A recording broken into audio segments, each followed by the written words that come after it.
Hello everybody, welcome to the third installment in the road trip series that I do. It is Sunday morning and we are just left our hotel and we are on our way back to Wisconsin from the 2017 POCI convention. It's early, it's 7:18, but it's only 76 degrees outside and I think that's the first time it's been in the 70s since we've been in Texas. This is the coolest we've seen. It is nice. It was supposedly going to be rain today down here, but so far it's just looking like cloudy skies, which is good because we don't need anything slowing us up on the way back because we have to cannonball the entire way back to Wisconsin in one day, and if we're lucky, that'll take about 15 hours, which means we'll get home about 10 o'clock tonight. So, in doing this episode, I thought of a couple of different ways to do it, and I thought in this episode I would channel my inner Quentin Tarantino. So what we're going to do is we're going to... Oh, I'm sorry. Well, we are in Texas. We are in Texas. You know, yes. Guns would be nice. No, what we're going to do is we're going to go back in time through this video, and because I recorded a bunch of stuff over the week, but rather than trying to start from the beginning and go to the end like I have in all my previous episodes, I thought what I'd do is we would narrate things we've done and then we'll go back in time and look at them. We didn't do much filming on the way down. We did a little bit of conversation chat once we got around to Iowa. Let's go back in time now to some of those conversations and see what we thought was worth talking about on the way down to Texas. Okay, well, we've been on the road now, what, 2 hours? No, we've only been on the road an hour and 50 minutes. Yeah, we're in Iowa somewhere. Oh, Cascade, Iowa. You can always tell by the water towers. Yep. It's cloudy. It's cold. It's 68 degrees right now. Did you look at what the weather's going to be like in Kansas? Kansas is supposed to be mid to upper 80s, into the low 90s. And being Kansas is going to be 90s and humid probably. Nope, Kansas isn't humid. Kansas is going to be hot and windy. We've been cruising along here at 81 miles an hour, which, by the way, is the speed limit on French motorways. Right. So we're obeying somebody's. We're obeying somebody's speed limit. Yes. You know, I had an interesting thought on the way here because there was a guy in Sauk City. Yes. He had one of those big diesel Silverado pickups. Yep. Or no, it was in Lodi, and he comes off the main intersection in Lodi and takes off down the road. And he has to gun it and spray his exhaust, his smoke. I've always wondered why guys with diesel trucks do that. And I got to thinking, it's almost like Harley guys. You know how Harley guys run the straight pipes? There's absolutely no reason to have a bike that's that loud. It's because they want people to look at them. They want the attention. And sometimes I wonder if that's why the guys with the big diesel trucks have the fueling turned up so they make a ton of smoke. So that's because they want people to see them. That they might be compensating. Might be compensating, yeah.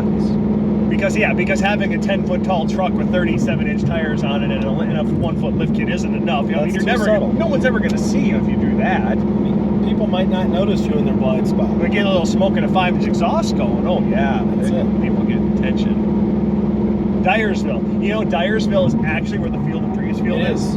Yeah. And see, I know it from that, but more importantly, having been a model car builder and collector, AMT Ertl was based out of Dyersville, Iowa. So that's where most of my model cars were manufactured. You know, I remember as a kid, we went to the Field of Dreams, and I remember going to some sort of a museum that had all kinds of model tractors, and I have to wonder if it was the Ertl Museum. It was the Ertl Museum. It was right there. It makes sense. Nobody plays with die-cast toys anymore. It's kind of a shame. Like, I remember having Hot Wheels and John Deere tractors and Ertls. It's gone high-end, because think about it, the Franklin Mint and Danbury Mint, they still sell a lot of high-end die-cast cars for adults.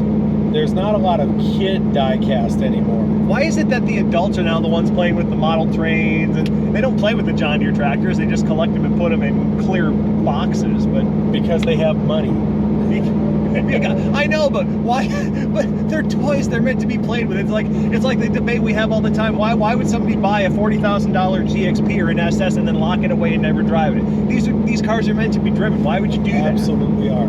You have to enjoy them. I have a lot of Hot Wheels, hundreds of them. You have Hot Wheels? Still in the original packaging, but I have taken a number of them out, and I'm teaching my daughter the fine art of playing with cars. Yeah, well, you have Hot Wheels, you have Carmels. If you guys saw his closet that he has in his basement, full of models. Do you remember the 700 some odd? You remember the plastic models they used to make? Maybe you were. I made a couple when I was a kid, but they're plastic die-cast models, and they had instructions and difficulty levels, and you glue them together. He's got hundreds. Unfortunately, I think 700. 700. Yeah. And I think, and the two that we would love to have, of course, that you don't have is one of these and a GTO. Well, now they have GTOs. They never did a full glue together complete model. They had a couple though. I'm trying to think. I think Polar Lights made them. The bodies were typically pre-painted. It required less assembly. It wasn't as simple as a snap tight model, but it's close. And actually, I have one in silver, but the cars are 2004s. And they have 17-inch wheels. Yes, they do. Which, whatever, my car doesn't have factory wheels, but yeah. Well, actually, you know what I've never seen? A model with a difficulty level of 3. I've only ever seen 1 and 2. When you get into, I'm trying to think of which kits have them a little bit higher, but there are some that involve photo etched metals and other things like that, then the difficulty levels are higher. Oh, so that does exist. Yes, there is a difficulty 3. Okay. Yes. And they did make some die-cast GTOs too. But did they ever make a die-cast Commodore or G8? They make racing ones from V8 supercars. Oh, okay. But I think part of it is, like with anything, we're reliving our youth. The older you get, the more you reminisce about the good old days, and those things take you back to that time. This is why I'd like to have a model train set, because I sit there and I romanticize it in my head, and I like to think to myself, boy, if I had a model train, I'd actually play with it, because that's what it's for. But then there's a part of me that says, oh, you know you're going to set it up and it's just going to sit there. Well, and to do it properly, too, you need to buy the buildings and the statues and the figurines and the trees. And maybe that's what keeps you going in it, because then, oh, I got my new little piece. Oh, where am I going to put my tree? Oh, where am I going to put my moving truck? Where am I going to put my little... What were the ones that grab the mail? Do you ever see the ones that actually you drive by and then one of the cars have a bar and it would actually tip a mail cart and it would drop a mail bags into a cart behind or something like that? You know what? I don't think I've seen them, but I've certainly heard of them. Mm-hmm. There's some crazy things you can do with model trains. Sometime after lunch, we will go past the site of my very first speeding ticket. Really? Yes.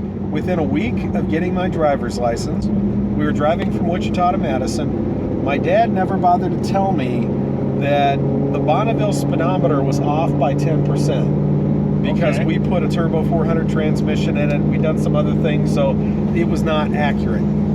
And Dad was sleeping. We'd even borrowed a radar detector from our boss. He also failed to tell me that in order to avoid getting radar lock on, if you hit the brakes, if you stay steadily on the brakes, it's hard for it to lock on the older radars.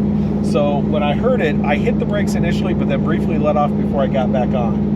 That allowed the guy to lock on to me. So here, I'm coming up a hill, overpass, I get busted. I explained to Dad why I'm slowing down. He's pissed off. Dad never liked dealing with cops and hated tickets. So I get the ticket. I think it was like $40, 72 and a 55 or something like that. He says, well, it's my fault. I should have told you. I give him the ticket, and he says he's going to take care of it. Well, he either forgot or decided he didn't want to. I come home for Christmas break, and there's a letter from, I think it's Decatur County. Letter from Decatur County, Iowa courthouse saying that my fine had not been paid, and that I had 14 days to pay it, or my license could be suspended and a warrant could be issued for my arrest. Oh, Jesus. And Dad's like, screw it, he's in Wisconsin, they're not going to find him. And my mom's wisdom, she spoke up and said, dear, that's going to be on his record, forever.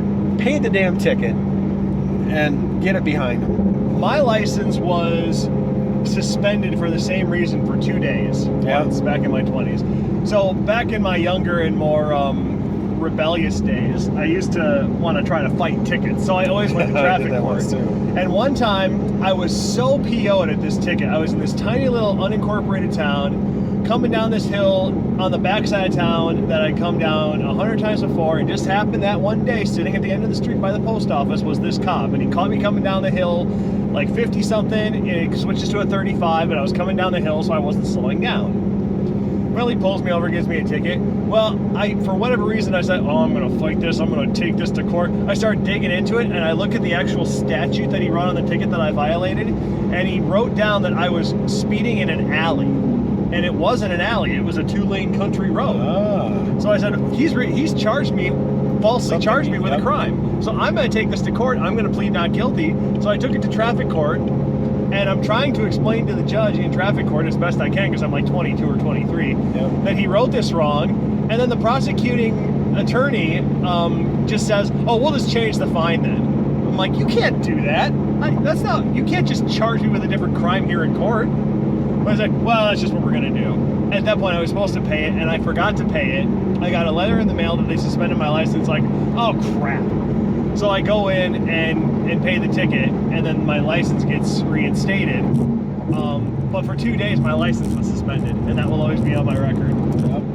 When Amoco first came out with Ultimate Premium Fuel, oh yes, we had to go to a meeting in Wichita explaining to us the benefits of Ultimate and all this. And on the way home from the meeting, I was driving, and we're coming down a road, and the light is starting to change. And I'm driving in our big 1976 Pontiac Le Mans wagon. And I didn't think there was enough room to stop, so I accelerated to go through the light. And my dad said to me, why didn't you stop there? You had room. He's like, you really don't know how fast the car can stop, do you? And I had to say, no, I really don't. He said, all right, here's what we're going to do. We're going to switch drivers, and we're going to drive through this big open parking lot that only had a few light poles. And he said, I'm going to have you tell me, I'm going to be driving at like 25 or 30, and you just randomly say to me, stop. And I'm going to show you how quickly and safely the car can stop in a panic situation. We do this a couple of times, and we're just about to stop and switch drivers that he was going to test me on my reactions. And all of a sudden, a motorcycle cop comes flying across the parking lot with his lights and sirens on. And he stops my dad and said, sir, what do you think you're doing here? And Dad explains the story. My son's a new driver. We were on the road. He didn't stop because he didn't think he could. That's a hazard to other drivers around him. I'm trying to teach him proper safety and operating of a vehicle. Thinking the cop's going to say, oh, well, sir, I'm proud of you doing that in a safe environment. And he stops and says, buddy, that's what racetracks are for. And my dad looks at him like, what? He says, we're not running around here running in circles. I'm trying to teach him. Where else? You know, I shouldn't be doing that on the highways, rightfully so. Where else can I go? And the guy starts giving him a hard time, and he writes him a ticket. And Dad said, that's fine. He says, I'm doing my job. And he said, all right, you can do your job. And he says, and if you choose to fight this in court, you know, here's when you need to appear. And Dad said, you can count on me fighting this in court. Looking forward to seeing you again. So they go in there that day. He had to take time off of work to go fight it. They go in the court, and all the cases in front of them, the judge, we joked and called him a hanging judge because nobody was getting off of their tickets. The judge was just nailing people. And Dad gets up there and really does it kind of like a defense attorney. He's cross-examining the cop. First off, the cop said he was doing this on public road. He wasn't. He was in a private parking lot. Dad challenged him on it because he knew he can't lie under oath. And ultimately, they get done, and the judge says, you know, there's enough discrepancies here. I'm throwing this ticket out. But his dad is confidently strutting out of the courthouse and walks across the street to get to his car, not in a crosswalk. Another motorcycle cop comes flying up and gives him a ticket for jaywalking. So we've made it to Osceola, Iowa. This is going to be our first gas stop. We made it about 340 miles. We were going to go to this restaurant called the Iron Horse Bar and Grill because it made sense because we're driving a big Iron Horse, but they're closed on Mondays. We're going to be going here now. Well, not Arby's, but there's a KFC Taco Bell back over there, so we're going to stop for lunch. It's 92 degrees, it's humid. Ugh. It's nice in the car though, only 73. Well, we're in Kansas City now. We don't know if we're in Missouri or Kansas yet. We haven't quite figured it out. It's 96, 97 degrees out. Very hot. Joe was just pointing out to me that you know, on some count or license plates, they put the county, the actual word of the county. He says in Kansas they use a 2-letter code in the upper left-hand part of the plate. If you know the letter codes, you know what county somebody's from. I never knew that. There might be a couple that are similar and they have to use a different code, but SG for Sedgwick, JO for Joplin, number of others like that. So it helps when you're looking at one of the plates to know what part of the state. So wait, like there's a JO on Kansas plate right beside us. So there's a Joplin County in Kansas? Joplin County in southeast Kansas. Well, I thought Joplin was in Missouri. Joplin is in Missouri, but there's a Joplin County, Kansas. Okay then. How many counties could there be in Kansas anyway? There's probably 50 or 60 counties. Wow. It's a big state when you look on the map. It's a big square. It is. With a little corner cut off for the Missouri River. Yeah. Big rectangle. Very square, very square state. Yeah. Rectangular. Yes. Rectangular. Well, I was about to say a square state of square people, but maybe they're rectangular people. A rectangular state of rectangular people. Okay, yes. No offense to anybody who lives in Kansas. That's it. Wasn't that an interesting conversation? So now we got to Wichita the end of the first night, and that was an interesting time because Joe ended up meeting up with a bunch of his friends from grade school, was it? Grade school. Yep. We went to this restaurant called Country Cafe. Yep. And had an interesting meal.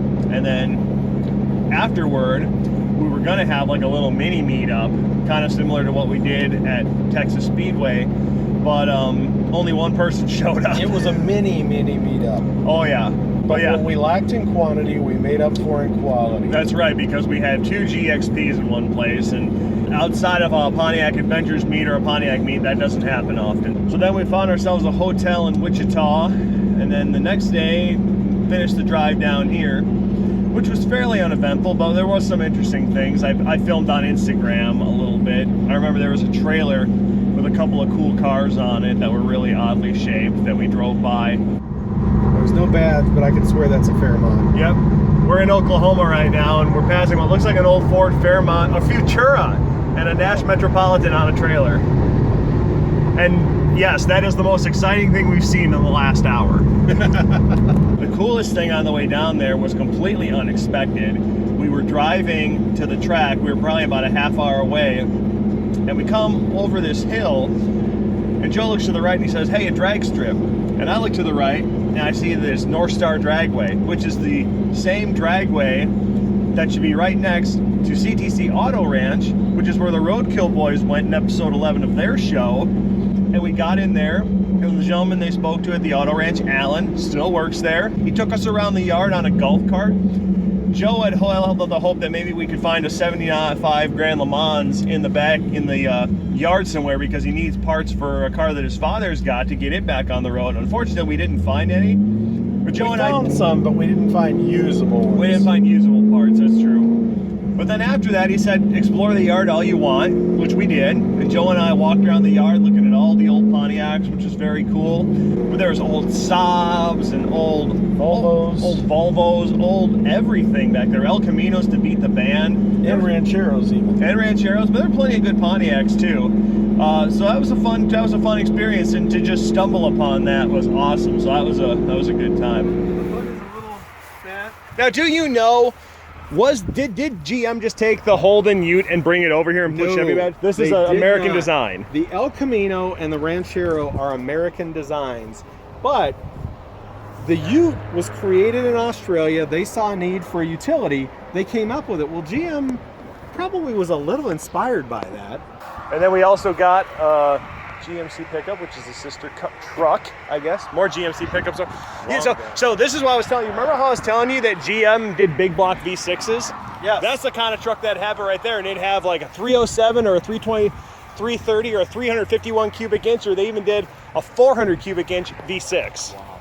And they did that in lieu of V8s for fuel economy. That's a big cylinder. Their big commercial grade trucks were a 478 cubic inch V6. I remember as a kid in Wichita, somebody bought one of these caddies. It always looked like the back end was chopped off. Shortened it to a 2-door. Oh, really? So it was a 2-door one of these developed. It was even weirder looking. Yes, it was even weirder looking.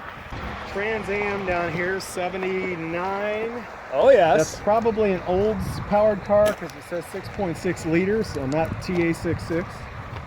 So if it was factory stickers, that would have been an Olds 403. Doesn't look like there's a motor. So wait, they did an Olds 403 or a Pontiac 400? Yes. Really? In California, a Chevy 350. And you could also get the 301 Pontiac by 79. But that was the turbo engine, right? The turbo You 3. could get a non-turbo one too. By 80 and 81, you could get the turbo 4.9 liter, or you could get the non-turbo 4.9. Oh my God, the non-turbo one must have been the most gutless. Anemic. The 301s make good boat anchors. Even when you put a turbo on them, they still weren't enthusiastic. This is like an 85 or an 86. One of the T-tops is gone. The tint's falling out. And this was a 76 Skybird. It's a Firebird Esprit, but they made some very paisley colors that were popular with the ladies. Well, there's some more 70s Firebirds back here. This one looks like even earlier, like earlier 70s. This would have been up to 74 because it's got the flat rear roof. Okay. It's a 74.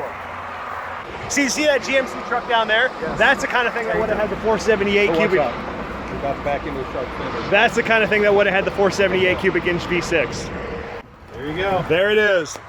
That is a GMC 478 cubic inch V6. Instead of doing V8 engines like Chevy did, they did these big cubic inch V6s in the idea of doing fuel economy.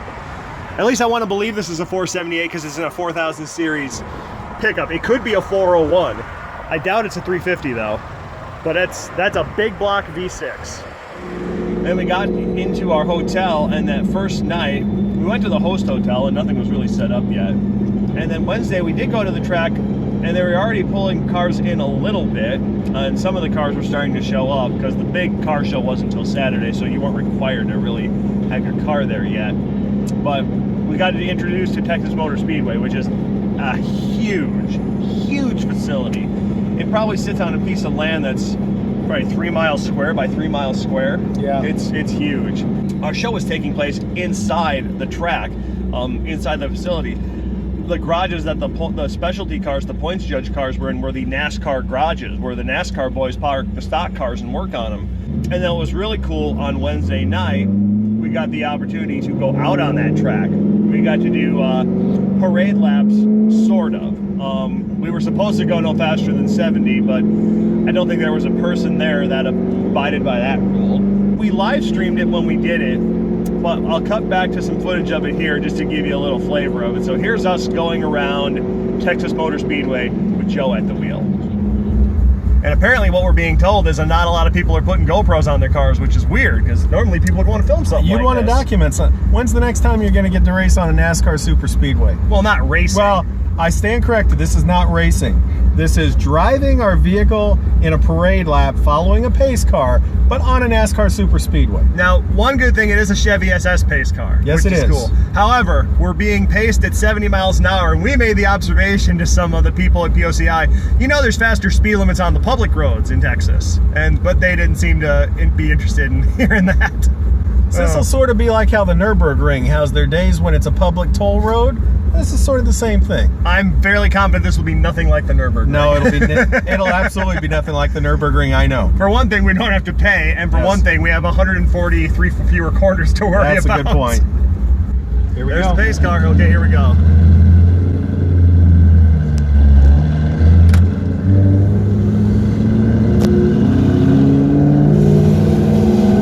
Wow, this is so wide.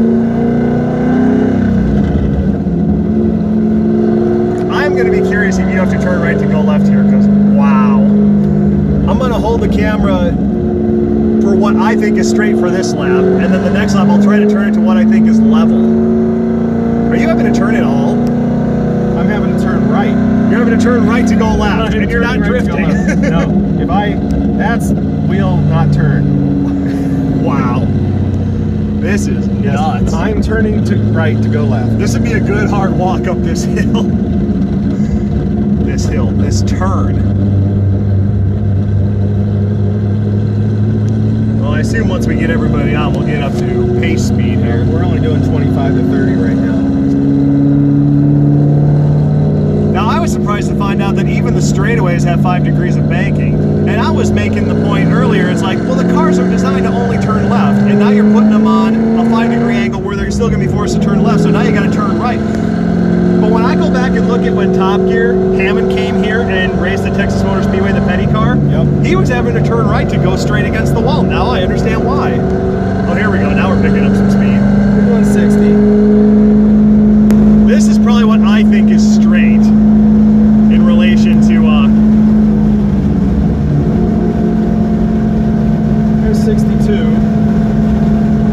This is mental. Why can't all public roads be like this? I'm driving the right line. Well, you gotta clip the grass. Don't forget to clip the grass. That's what Kyle Petty said. She's not driving the right line. Well, she's probably not a go fast turn left fan. That's right. God, you're all over her tail, Joe. Find your hole. Draft around.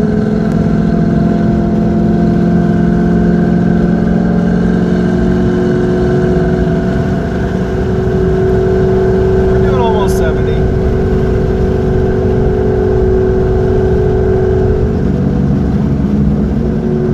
Gonna come up near the wall since we got the camera. Well, you should come up near the wall, slow down a little bit, knock it down to third, and I will get some lovely engine noise here. Yeah, get yourself a bit of a gap.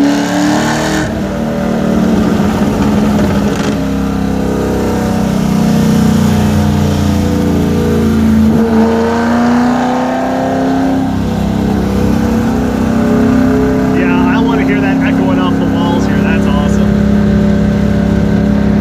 Oh, we have very bad connection. Sorry, everybody.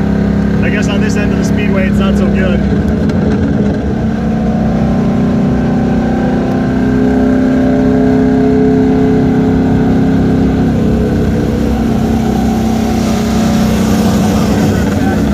Yeah, drift back just a hair here.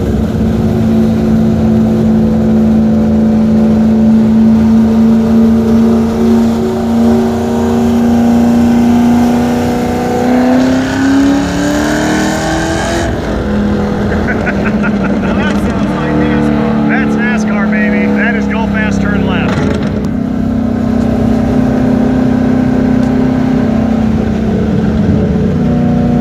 I can't believe the Indy guys go around here 200 miles an hour in the corners and don't lift.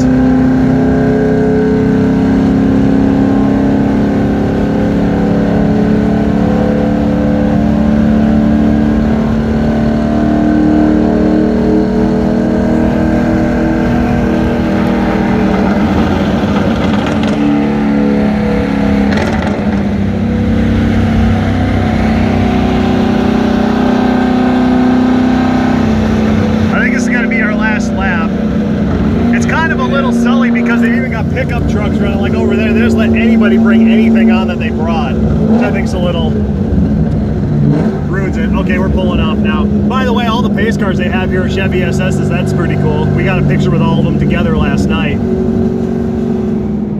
Well, hope you enjoyed that footage of going around Texas Motor Speedway. As you can see, we've switched chairs now. We just passed Colgate, Oklahoma, and some big prison, old prison that you probably don't want to be a visitor at. You don't want to be there. You don't want to visit, and you certainly don't want to be incarcerated there. No, they did have a Chevy PPV out front though, so that drew our eye. So we're going over everything. So we get to Thursday here, and Thursday was a bit of a lazy day because in the morning we just kind of hung around. The hotel didn't do much. We played cribbage. That's the one thing we are good at, is we play a lot of cribbage. Lots of cribbage. When we went on our road trip 3 years ago up to Michigan, we found this amazing cribbage board up in Sault Ste. Marie, and that's what we've played on ever since. And now he's got some nice shiny metal pegs for it, and we had some fun doing that. Okay, so Joe and I are sitting in the hotel right now, and we're playing cribbage, and we just had the most amazing hand ever because we both threw the same cards into the kitty. We both basically had the same hands. We both had 2 face cards, an ace and a 4, and ended up with 8 points. A 9 was flipped up, and it was my crib, and I end up with a crib of 77889, which he did the math, and I verified it was 24 points. And before that, he had a crib that was what, 66778? I had a 16. Yeah, you had a 16. But we had the same hands, and we threw the same cards away, and I come out with 24 points because that'll never happen again. And my huge lead vanished in an instant. Just like that. So, unbelievable. So then, what we did is, in the afternoon, there was a seminar that a guy in the club named Tom Sherwood was hosting, and I won't get into too much detail, but he has this very unique 67 Pontiac GTO that is a movie-famous car.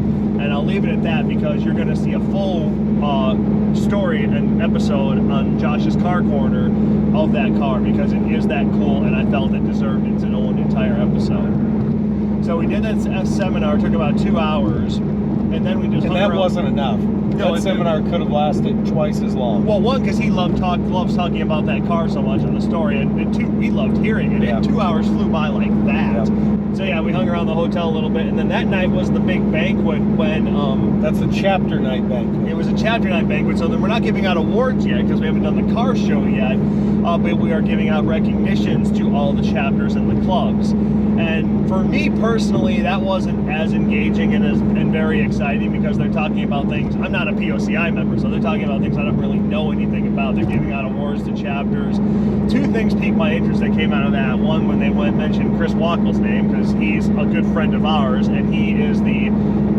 I guess, he owns the intellectual property of Pontiac Adventures. He came up with it. Yes. And he's also the secretary and newsletter editor for the Badger State chapter of POCI. Well, they did spell his name wrong. They did. That's the first thing I spotted. And then the other thing we heard about, and this was interesting, is there was a lot of praise and recognition being given to the Arkansas River chapter of POCI, because there's this young guy that's come in whose name is Richie, and he owns a G8, and we met him I met him earlier that week, and then he came to the get-together that we did on Friday night. He's a really cool guy, and he's reinvigorated that chapter. He's one of the first examples I've seen of some young guys coming in and sort of making POCI their own, and POCI really needs that, and he's kind of the first wave of that, which I thought was really cool. He almost kind of inspired me to maybe do something someday. And actually, I'm gonna, yeah, we're going by another POCI attendee with a really nice 77 Pontiac Can-Am that is just beautiful in shape. Give us a 30-second on the Can-Am. So the Can-Am was essentially an effort in the late 70s. Jim Wangers, who was sort of the godfather of the GTO, helped to inspire this. It was a special Le Mans Sport Coupe. White was the only color offered on them. So they have the special, what they call a duckbill spoiler on the back, special striping that is red, orange, and yellow. It shares the same TA66 Pontiac 400 with the Trans Ams, and it actually had a shaker scoop just like the Trans Am in the front. But just like this, it's low production. Yes, very low production. In fact, production ended early because if I remember right, the tooling that they used to make the spoiler broke or wore out. I actually talked to the guy who owns the car yesterday, and he said what happened was there was a lot of contention inside GM. They didn't, higher-ups really didn't want making the car because it was using the Grand Prix instrument cluster, and that was a part that was available in a $10,000 car. They were selling the Can-Am for $7,800, so GM was already against the car and said, all right, fine, contract's already signed, make what you got allotted to make, and then that's it. But then the thing that makes the spoiler broke, and then they found out immediately it was going to cost $2 million to replace the thing that makes the spoiler, and the bigwig said, nope, everyone who's making the car, get the hell out of there. So 900 of, they only made 1,100 some of the cars. 900 of the cars are actually known as Can-Ams, and the last 200, because the spoiler never got put on by the factory, it had to get put on by the dealer, are registered as Le Manses.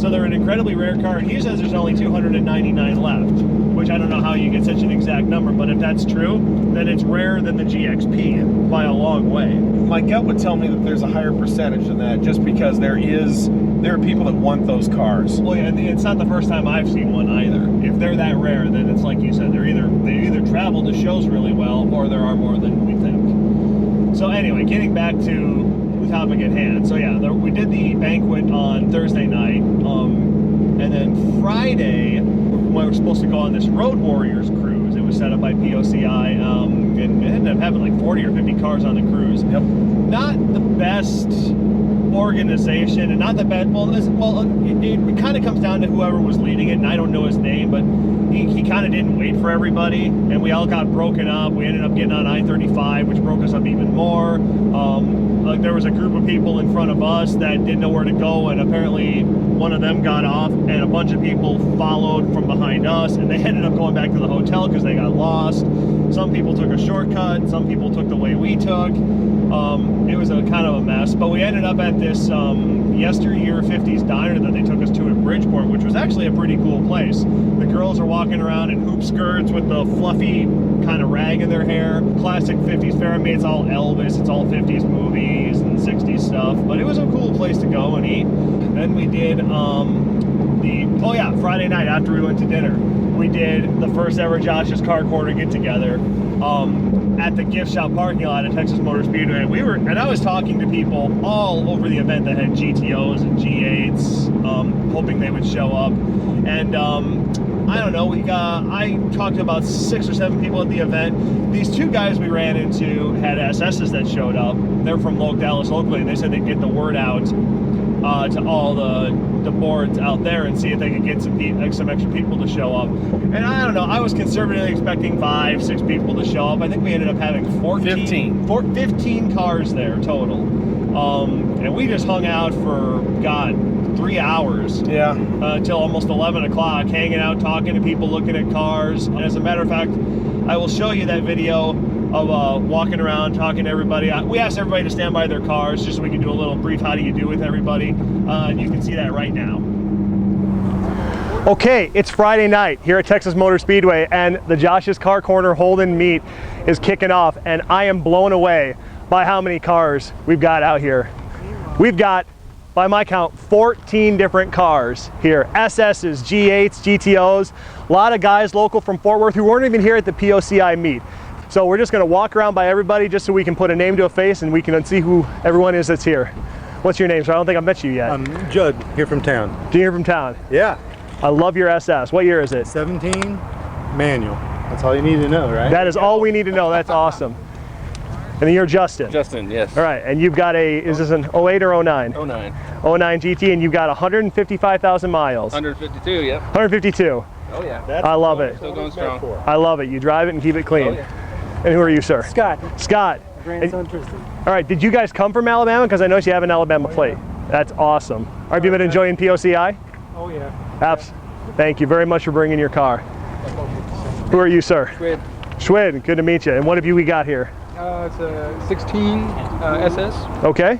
Something like it. Some like a hot red? It's a manual, correct? It's a manual. It is a manual. That's excellent. I noticed you've got the Holden grill on there. Yep. We got the Holden conversion, the whole exterior, and the blackout. Awesome. Well, thank you for bringing it out. And I know you, Dustin. How you doing? What's going on, Josh? Yeah. So you just got your car, right? Yeah, I've had it for 3 weeks. I've been busy, you know. Got the Holden conversion. It's a 16. It is an automatic sunroof. Did a rotofab, Holden exterior, including the center caps, rear badging, front grille, and yeah, all LED lights on the inside is finished. And yeah, I look forward to many more mods to come. We were doing the laps at Texas Motor Speedway, Joe and I, who's behind the camera, and on the last session out, Dustin and one of his friends were following us, and as soon as they pulled off, we had to turn around and talk to them. And yeah, it was just an awesome night, and I'm so glad you brought your car out. Thank you so much for doing that. We know this car, so we won't even bother with this one. What's that car? Bring the camera. And we got Tommy right here. Yes, sir. Yes, and you've got an 06 GTO, pretty much my car. Or 05, I'm sorry. But it is Quicksilver, black interior. Automatic. Automatic. Headers, that's it. And it's making me jealous that my car's not here. And you came all the way up You can from... drive if you want. that's all right. And where'd you come from? Houston. You came from Houston. All the way from Houston. But he's got a Wisconsin hat and some homeland connections that we've been talking about. Very awesome. Wisconsin. Thank you for saying that. It's your turn to be Yep. in the video. And this gentleman has been with us the whole time. This is Brian from Marshfield. He came all the way down from Wisconsin too with, this is a 09? 09. 09, GT, bone stock, but he's got one and he drives it and he loves it, and that's the important thing, right? And he's encouraged his family members to own G8s as well, so that's even more. There is a Holden connection going on there. have a 08 base V6. But that's awesome. I love the bases. I wish more people were interested in them. And then we got Richie here from Arkansas, who has reinvigorated the Arkansas River chapter of POCI, and he's got this GT here that he's been working on. What all have you done to it? The only thing that I've done to it is try to keep it on the road. And it's got a BTR Stage 2 cam and a tune on it, and it's not been dynoed, but my tuner says it's pushing 430 horsepower. That's awesome. Which is probably why I've worn the carrier bearing out, and if you can get your hands on one, order it because you'll need it someday. It's a common problem, and my headliner's got to be replaced. It started falling. I'm hearing that happens at about 8 or 9 It's got years. lots of headliner pins in it right now. They kind of look like little stars. Starry night above you when you drive. That's awesome. it. And I don't believe I met you yet, sir. Javier. Javier, nice to meet you. And then what year is this? 09. 09. And then have you done anything to it other than the rotofab? Rotofab, tune, axle back exhaust, minor stuff. Is it a daily driver for you? Not anymore, no. No? It's in the Just a garage. fun car? But you enjoy it? Yeah. Absolutely. If I remember, Javier, this is not your only Holden-based car. No, I've got an 06 GTO, Cyclone Gray. Oh, fantastic. They share the same garage. So. A lot of people tend to have both. Yeah, well, that's a common thread among the Holden guys. Once they get one, they can't stop. They're kind of like Doritos that way, or Cheetos, whatever. Holding on. Yeah, that's a familiar license plate. Will, good to meet you. All right, and then what we got here? This is my 16. It's got about 7,500 miles on it, and so I just Wow, a Chevy badge on an SS. I love it. I'm all for the Chevy badge, yeah. So that's staying for good. And yeah, we did a rotofab and a VMAX throttle body, and just got a tune, so she's running good and pulling hard. Awesome, I love it. You drive it every day? Daily driver. This baby lives in and dies in Dallas, so 75 stop and go traffic every day. Awesome. I appreciate that you drive it. That's right. Thanks for coming out. Now we got to go down here. We got 3 more SS's down here, and the first one is a jungle green, as Joe had to correct me because I thought it was a Regal Peacock at first, but I was wrong. And I haven't had a chance to meet you, sir, yet. I'm Taylor. Taylor, nice to meet you. And what have we got here? This is a 2015 Jungle Green SS, one of 4 as option. It is a manual. Nice. And do you drive it every day? I don't every day, but I could if I wanted to. Absolutely. Have you done anything to it other than just Just the exterior Holden mods. The most unique thing I've done is I've actually put in the Holden lower grille. So I have a cutout for the license plate instead of using the unpainted black plastic attachment. Oh, sure enough. Oh, I wouldn't have even noticed that unless you pointed it out. That's very cool. It's real subtle, but as soon as I did it, it just looks way better. That's unusual because usually the Australian plates are wide like the European plates, but Yeah, well they are. So you can see there's a little gap here before the. There's a little bit, yeah. But I just had to have it as soon as I saw it. Well, that's very awesome. I love the color too. We've got a friend up in Illinois that's got one too, and I'm envious of it. So thank you for coming out. Okay, we got 2 more here. We got another. Now, Joe, you got to remind me the color of the black here. It is Phantom Black Metallic. I believe it's Panther Black on G8s. And Phantom Black on SS's. Okay, so we got another one here. This one's got 6.2 LS3 badges on it, and I'm sorry I forgot your name from last night. Daniel. Daniel. And now, have you done anything to the car other than just a little bit of cleanup? Well, I crunched the fender over here. Oh, you did? By mistake. I didn't know, you guys didn't notice this the other night. I was kind of hiding it. Well, then we won't show it here. We will spare you your blushes. Yeah. The camera will not see the damage. No, we will not show the damage. Joe, keep it hidden. I may peek and cringe. All right, well, we'll just walk by it. Very costly. Thank you for showing us and coming out. Okay, and then last but not least. Nice to meet you. I'm Jake. Jake, how are you? Hey, good. It's nice to meet you. Josh, this is Regal Peacock. This is Regal my Peacock. 2015 Regal Peacock. I got it. It was a demonstration car, so I actually just bought it a couple of months ago. But I got a great deal on it. But it's a 15. It's automatic. I've put a rotofab intake on it so far, and it is definitely the best daily driver I think I've ever owned. Excellent. I came from a line of Lexuses before this, so it's, oh, no kidding. Yeah, it's quite the change, but I love it. Now, when you say it was a demo car, it was like a demo at the dealer? Yeah, it was a demonstration car is what they told me, so I guess they were... that could mean one of 2 things. This could have been one of the GM show cars. What Joe's saying, in case you can't hear it because of the mic, is this could have been a car show demo. We have a friend in Wisconsin who's got one that was on the car show circuit, and it was registered to GM, and because of that, he never titled it in his own name because the last person on the title is General Motors. So that's why we wanted to clarify, because this could have been on the car show circuit, yeah, and if it was... They sold it to me as new. So I got a warranty, got my XM trial and everything, so... Nothing wrong with that. Yeah, that would be fascinating. I'll definitely get in touch with you. Awesome. And do you drive it every day? Yeah, it's a daily driver. I'm fortunate enough that I live within walking distance of work, so I can walk to work, but I just end up driving most of the time, and I use it for my errands and stuff. You know, that's why I got this instead of a Camaro's, because it's practical, and I've always been a sucker for a sedan anyways. So. I made a video 2 years ago. Joe was gracious enough to let me drive a 2015, and then I said in that video, if you don't like the looks of the Camaro, but you want the power and the handling, you got to get one of these. And I love that you brought it out. Thank you so much for coming. Yeah, hey, it was great meeting you. Yeah, Thank you too. guys. All right, well that's it. That's the 14 cars, and I tell you what, this made the meet for me to see all these Holdens come out just on word of mouth. We knew Monday night this was going to be the venue, and in 4 days we managed to get 14 cars out here. This is an amazing turnout. I'm so thankful to everyone for coming out and making this an awesome night. And we'll be finishing up tomorrow at the car show, where I hope to have one more surprise in store for you. So see you tomorrow. So that was the first ever Josh's Car Corner get together, and it was a huge success and a really good time. Met some really good guys from Texas and Arkansas, and it was a lot of fun. Hope you enjoyed seeing it. And also wanted to point out that Richie, who was there, mentioned that he had to have his carrier bearing replaced, and after driving Joe's car down there and back, we've discovered he probably needs a new carrier bearing too, and Richie was nice enough to give Joe the part number so he can order one when he gets back. I'm hoping I can find one. Yeah, because Richie said he got like the last one in his dealer's network, so hopefully that's not the case nationwide, but if it's out there, I'm sure Joe's Parts guys can find it. So the only thing left we did on Saturday was the car show. Joe had to be there again selling t-shirts, and I did a walk around. I did a live stream on Saturday walking around the car show. You can go check that out on the Josh's Car Corner channel. The only other thing that happened on Saturday is, well, I got to do that interview with that Special 67 GTO, and then we there was a banquet Saturday night, but we didn't go because we had, to be honest, we'd had enough of it at that point. Yeah. So yeah, we just went back to that. Just went and found this little restaurant. It was some Bayou Cajun grill thing. Yes. It was actually pretty good. I had stuffed jalapenos that were like this big, massive Bacon things. and shrimp and cheese.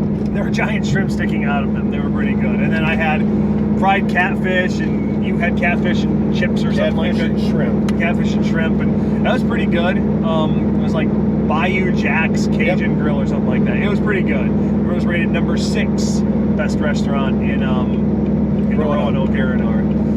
So that brings us to present moment. We're currently in Missouri. We just stopped in Mount Vernon, Missouri, and had lunch. And as you can see, Joe's taking a turn at the wheel again. And he looked and saw we traveled 400 miles, but that means we've still got 600 miles to go. We traveled 413.3 miles. Oh, I feel so much better. So we only have 586.6 to go. Wow. I feel so much better. Yeah. It's already 2 o'clock. We've been on the road for 7 hours, and we've got at least 7 more to go, probably 8. Yeah, it's a little over 8, I think.